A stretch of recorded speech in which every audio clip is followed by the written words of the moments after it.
KTT 20 nanti akan mendorong lagi ya membangun Bali citranya sebagai pulau wisata yang peduli dengan energi bersih dan terbarukan. Gitu ya. Bagaimana menyebarkan fotovoltaik ini lebih banyak lagi gitu ya. Itu sebetulnya sudah di cover juga di dalam pergubnya Pak Gubernur, yaitu PLTS atap. Ya, PLTS atap atau rooftop namanya ya. Jadi untuk menyiapkan SDM di bidang teknologi EBT ini ya, energi baru dan terbarukan ini memang perlu sekali pendidikan di situ ya. Kalau memang sudah ada wacana pengembangan politeknik, itu baik sekali ya. Itu harus didorong terus itu supaya terwujud. Banyak level-level kualifikasi expertnya yang bisa dibikin ya. Mulai dari orang memelihara, ya, membersih-bersihkan maintenance itu, sampai mereka yang mampu mendesain. Kemudian mampu mengembangkan.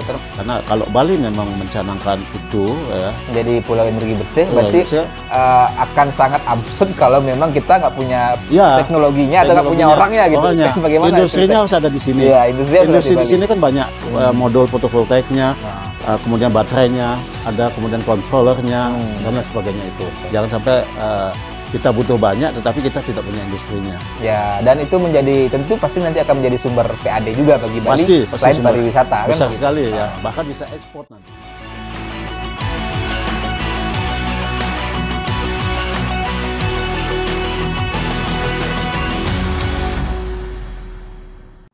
Bali punya cita-cita besar menjadi pulau yang mandiri energi bersih. Dan sudah banyak regulasi yang dikeluarkan oleh pemerintah Provinsi Bali di bawah kepemimpinan Bapak Gubernur Bapak Wayan Koster untuk mencapai hal itu. Dan Hanura Bali tentunya ingin mengawal dan berkontribusi juga dalam mewujudkan bagaimana Bali menjadi mandiri energi bersih dan pengembangan energi bersih dan energi baru terbarukan di Pulau Dewata. Sudah hadir bersama kami di Hanura Bali Official, salah satu praktisi juga energi bersih yang juga Ketua DPC Hanura Kabupaten Buleleng, Bapak Gede Wisnaya Wisne. Navigatornya Pak De? Om Swastiastu.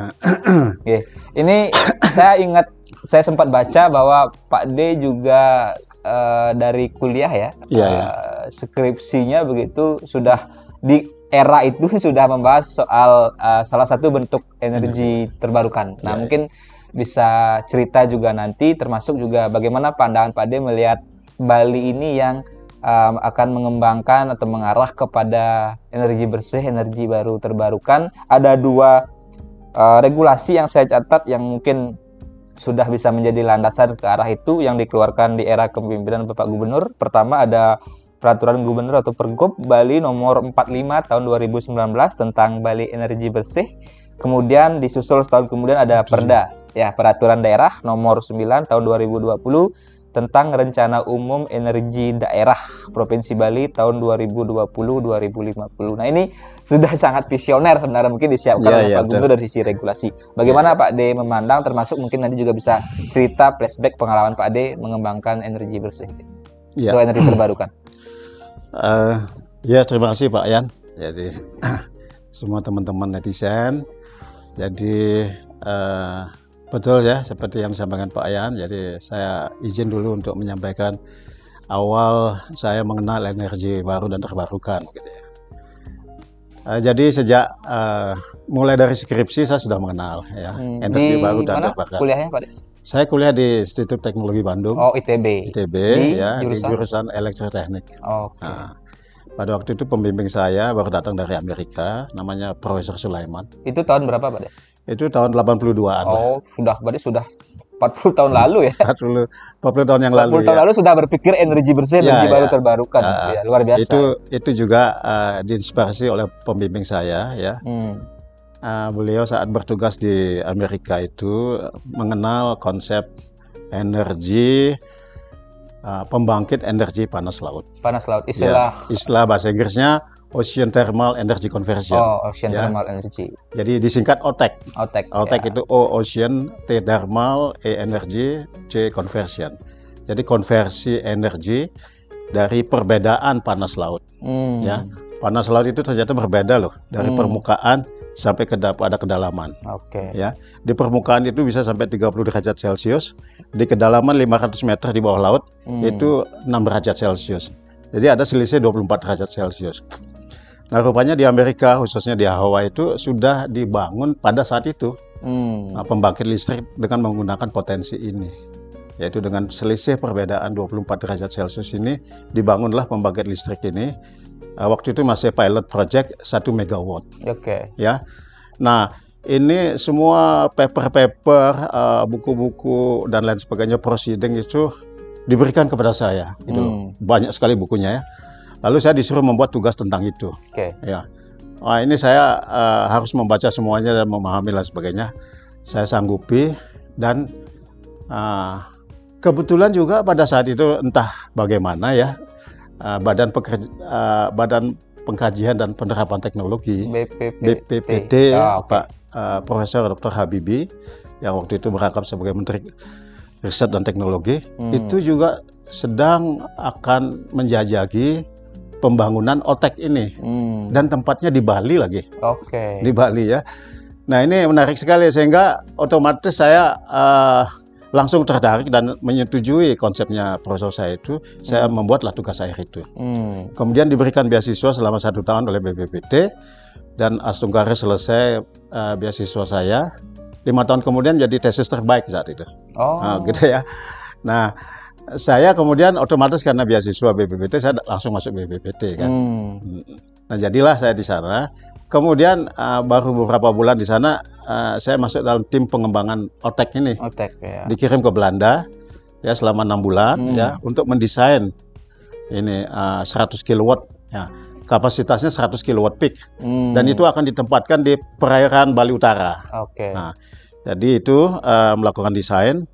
Nah, sepulang dari desain dilanjutkan dengan pengukuran data-data, data-data air laut dan sebagainya, salinasi, kemudian temperatur, kemudian macam-macam lah ya. Nah, pressure itu semuanya diukur. Kita hidup di laut itu selama 1 bulan lebih. Bersama tim di tengah laut ya. Tim oceanografi yang Tentara Angkatan Laut itu ya.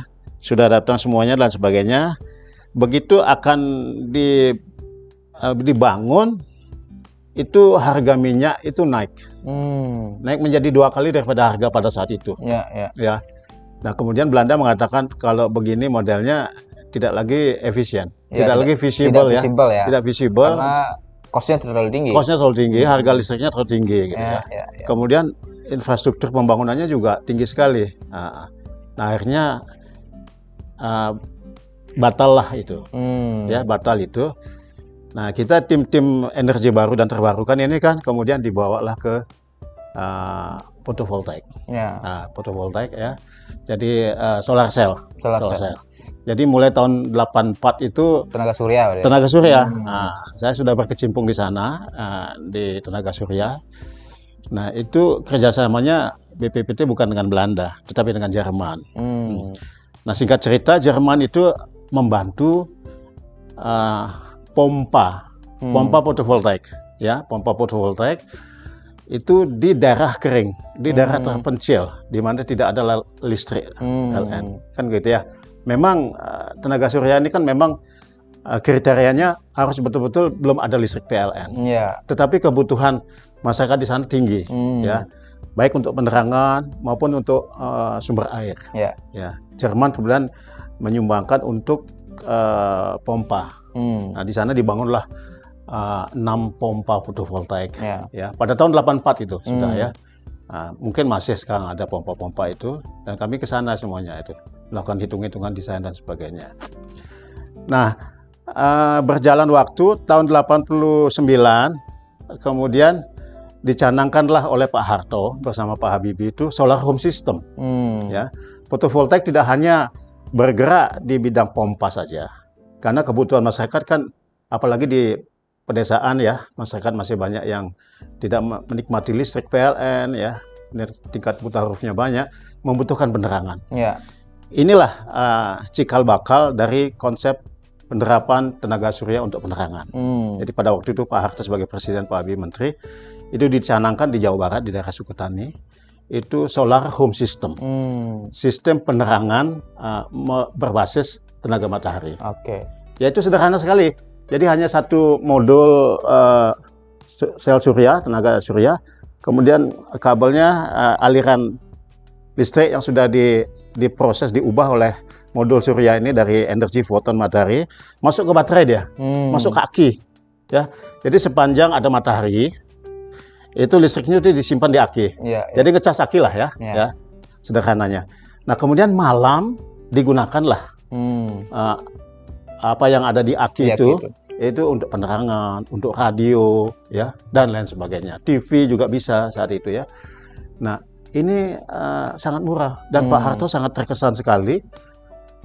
Kemudian dicanangkanlah Banpres, proyek Banpres. Ya, bantuan presiden. Bantuan presiden di seluruh Indonesia.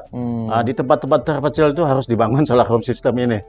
Nah itu ya, itu tahun 89. Padahal pada saat itu efisiensi konversi tenaga matahari ke listrik itu sangat rendah, ya, itu hanya 4% gitu kan, ya, sehingga bisa dikatakan cost-nya tinggi, ya, untuk menghasilkan listrik tertentu 50 watt itu cost-nya tinggi sekali. Ya, mungkin berbeda dengan sekarang gitu. Nah, berbeda dengan sekarang kan sudah 20 tahun kemudian, ya, tahun 2022, itu teknologi fotovoltaik sudah berkembang, teknologi baterai sudah berkembang, ya, teknologi controller sudah berkembang, semuanya jadi lebih murah, ya. Nah, harga listrik sekarang untuk fotovoltaik itu 5,80 sen per kWh. Kalau dirupiahkan sekitar 750 rupiah per kWh. Cukup kompetitif sebetulnya. Ya.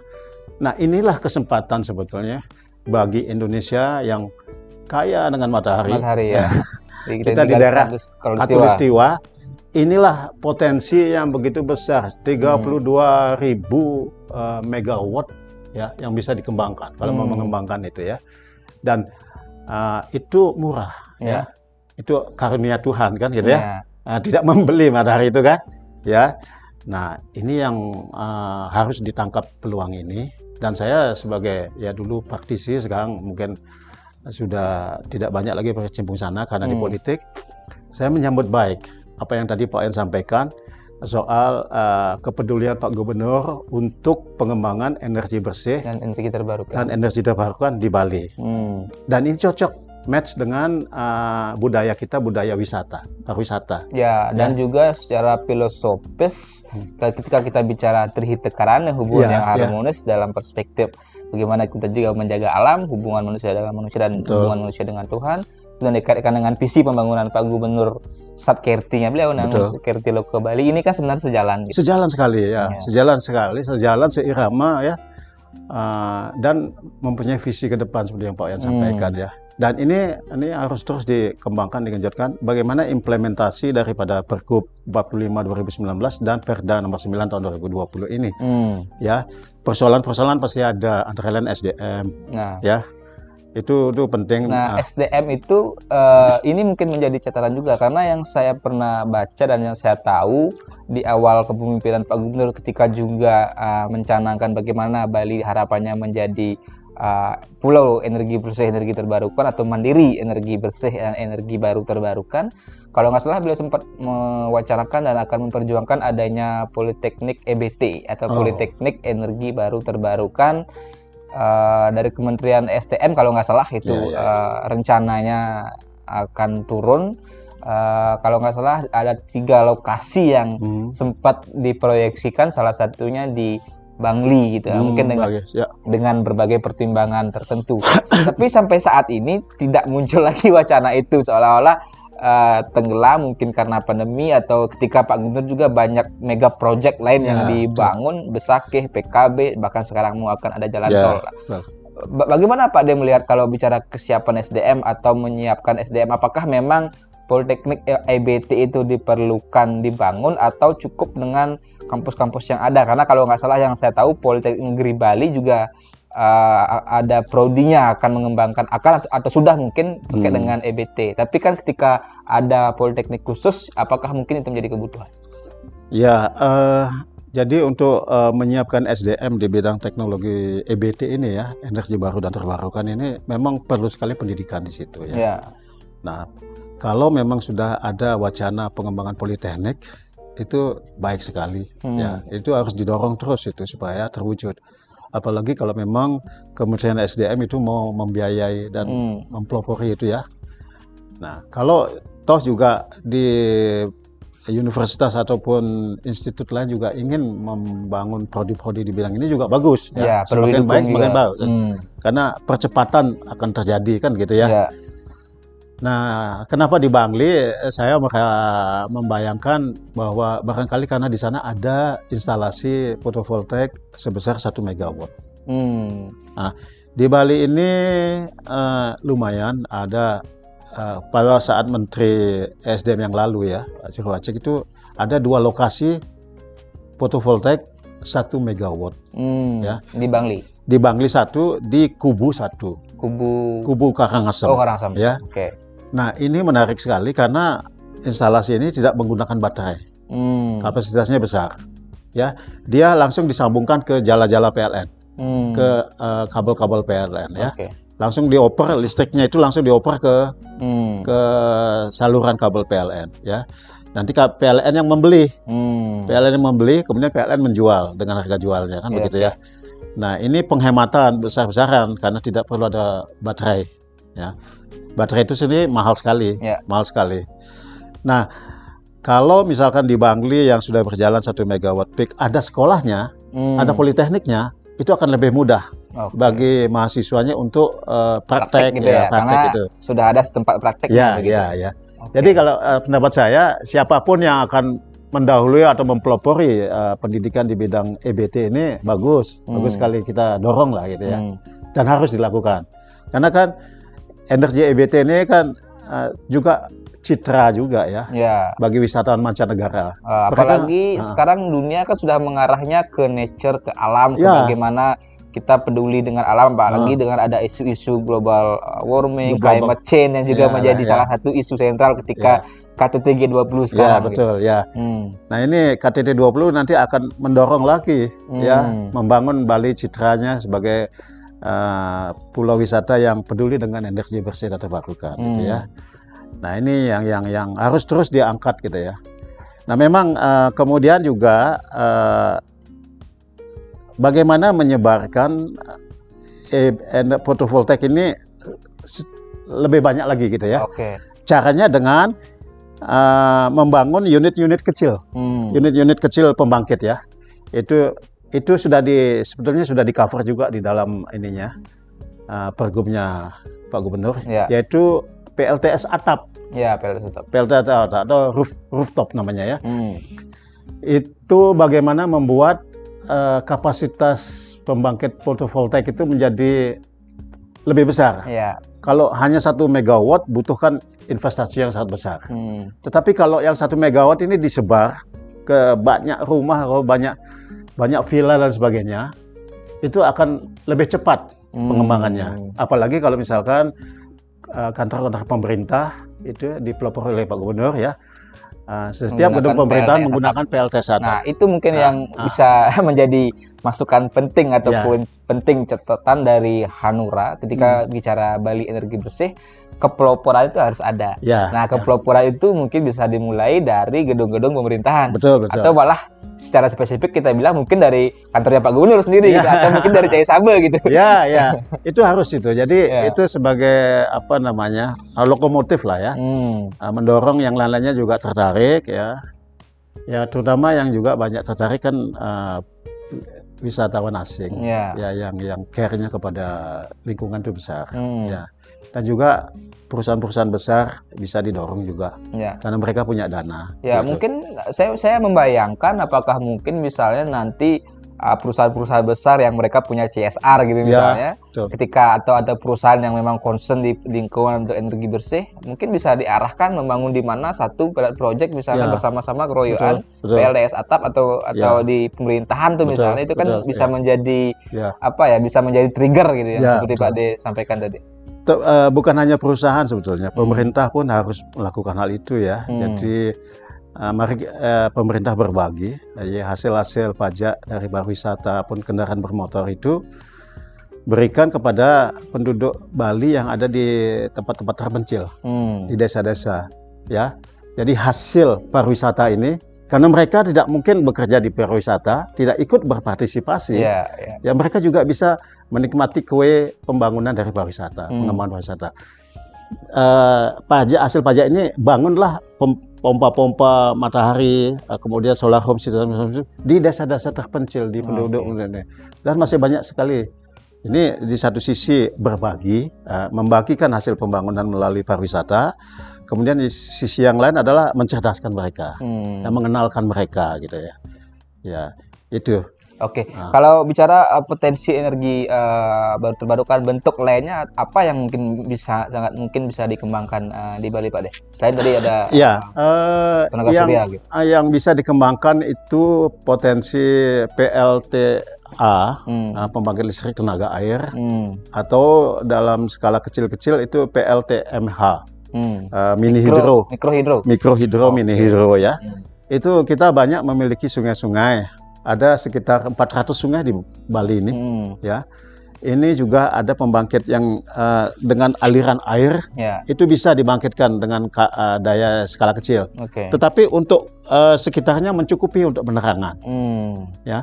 Nah, PLTMH yang ada satu-satunya di Bali itu ada di Buleleng, di daerah Panji.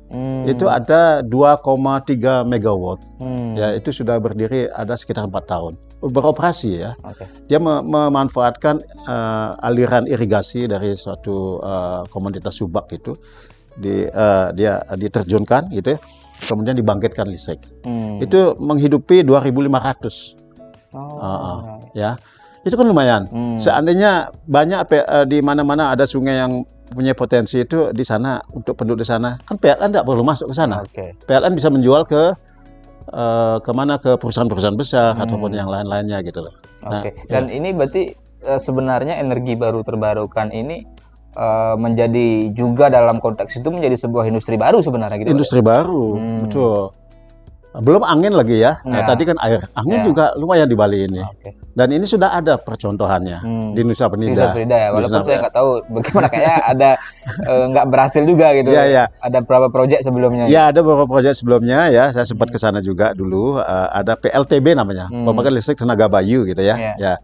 Terus kemudian kurang berhasil, dihibridkan dia, dikombinasikan PLTS dengan PLTB, ya. Jadi di sana ada angin, di sana ada matahari. Ketika ada angin, angin ini memberikan listrik. Angin tidak ada, matahari memberikan listrik. Jadi lebih maksimal dia. Gitu. Mungkin sebagai sebuah closing beberapa hal terakhir. Pertama, saya ingin mungkin mendapat juga pandangan Pak De, masukan tegas kepada Pak Gubernur dalam konteks tadi bagaimana ada kepeloporan. Yang pertama, yang kedua dari sisi SDM kita sangat tunggu seperti apa sebagai sebuah closing, Pak De. Ya, jadi Pak Gubernur sudah betul memberikan atau membuat sebuah Pergub, ya, 45 tahun 2019 dan Perda 9 tahun 2020 ini adalah embrio yang sangat baik, ya. Nah, ini harus ditindaklanjuti, karena tidak cukup hanya membuat itu, tetapi bagaimana implementasinya, ya. Jangan sampai ini hanya menjadi wacana saja di atas kertas, tapi kemudian tidak ada yang menindaklanjutin. Kita perlu terlalu memusingkan berapa puluh tahun akan tercapai kondisi seperti itu, ya. Karena memang sejalan dengan perkembangan teknologi, ini akan makin murah nih. Harga listrik dari EBT, ya, akan makin murah. Kemudian kebutuhan tenaga listrik di Bali juga makin naik, itu ya. Ya, tidak mungkin selamanya kita menggantungkan diri pada kabel bawah laut yang dari Python itu. Ya. Ketika misalnya mati, ya kita. Ya, itu mati. Kan pernah kejadian itu kabel bawah laut itu putus, ya. Sehingga terjadi pemadaman di Bali. Nah, ini tentunya tidak bagus bagi daerah wisata seperti Bali kalau ada pemadaman-pemadaman, ya, gitu ya. Gitu. Ya, tadi dari sisi SDM seperti apa pentingnya penegasan saja, termasuk mungkin didorong wacana yang Politeknik EBT itu. Ya, SDM ini sangat penting. Tidak mungkin kita selalu mendatangkan expert dari luar, ya, dari luar Bali, apalagi dari luar negeri, begitu ya. karena transfer of teknologi ini harus terus terjadi gitu ya. Dan transfer of teknologi ini sangat mungkin terjadi di lembaga-lembaga pendidikan, ya, seperti politeknik dan ini. Dan itu banyak level-level kualifikasi expertnya yang bisa dibikin ya. Mulai dari orang memelihara, ya membersih-bersihkan maintenance itu, sampai mereka yang mampu mendesain, ya. Kemudian mampu mengembangkan. Ya, termasuk nanti arahnya kan bagaimana mungkin pengembangan produknya gitu kan, pengembangan produknya, ya. Bisa mungkin Bali bisa menghasilkan produk EBT sendiri. Bila gitu. perlu sebetulnya didorong industri pembuatan modul fotovoltaik itu di Bali, ya. Sekarang kan sudah ada di LAN Bandung ya. Ya. Karena kalau Bali memang mencanangkan itu ya menjadi pulau energi bersih, berarti akan sangat absurd kalau memang kita nggak punya teknologinya atau nggak punya orangnya gitu. Bagaimana industrinya harus ada di sini. Ya, industri di sini kan banyak modul fotovoltaiknya, kemudian baterainya, ada kemudian controllernya dan lain sebagainya itu. Ya, jangan sampai kita butuh banyak tetapi kita tidak punya industrinya. Ya, dan itu tentu pasti nanti akan menjadi sumber PAD juga bagi Bali selain pariwisata. Besar kan, sekali ya, bahkan bisa ekspor nanti. Oh, bisa ekspor. Iya. Mobil-mobil listrik kan sudah banyak tuh. Ya kan membutuhkan baterai yang banyak. Sekarang aja PLN mendukung itu di setiap stasiun kantor-kantor PLN itu ada stasiun pengisiannya. Stasiun pengisian ya. Pengisian untuk mobil listrik gitu. Ya. Dan mulai lumayan itu ya. Ini menjadi potensi besar untuk Bali. Potensi besar untuk Bali ya. Oke, semua Pak De, ini beliau seorang praktisi yang memang sejak tahun 80-an sudah menggeluti, walaupun sekarang beliau sampaikan lebih banyak di politik selaku ketua DPC Hanura Buleleng dan anggota Komisi 1 DPRD Buleleng. Pemikiran beliau sangat luar biasa. Poin yang bisa kita catat adalah tadi Pak Gubernur sudah sangat luar biasa brilian dengan regulasinya, tapi tentu butuh kepeloporan, butuh keteladanan, butuh contoh, dan mungkin bisa dimulai dari kantor-kantor pemerintah memasang instalasi PLTS solar cell istilahnya dan kemudian tentu SDM-nya harus disiapkan. Nah, Politeknik EBT yang diwacanakan Pak Gubernur didorong oleh beliau, oleh Hanura, sangat tentu akan mengawal. Dan terakhir juga yang penting adalah industrinya. Jangan sampai Bali mencanangkan energi bersih tapi semuanya nanti impor gitu Pak De, yang nggak bagus juga. Oke. Terima kasih Pak De. Nanti kita akan sambung di kesempatan berikutnya. Om Santi Santi Santi.